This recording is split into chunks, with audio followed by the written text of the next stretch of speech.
কাল একটা বিয়েবাড়ি ছিল, তাই সাজুগুজু করে রাত 10টার সময় আমি শ্বশুরের মেয়ে বেরিয়ে পড়লাম।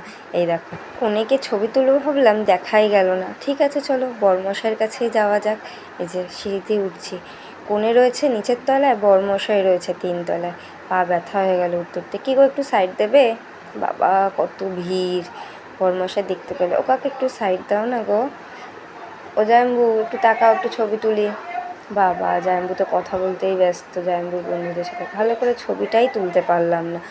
মেয়েটা এত দুষ্টু করছে, স্টলেও যেতে দিচ্ছে না। কত রকম স্টল বসেছে। চলো মেন কোর্সেই যাওয়া যাক, ভুড়ি ভোজটা করেই নিই।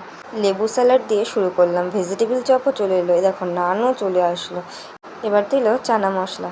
খাওয়া শেষ করতেই পারছি না, তার আগে একটার পর একটা দিয়ে যাচ্ছে। এত খাওয়া যায় নাকি? দেখো রাইস চলে এলো এবার। বাবারে, পেট ভরে গেল। মাংস বললাম দিতে না, দিয়েই দিল। শেষে চাটনি, পাঁপড়, মিষ্টি আর সন্দেশ।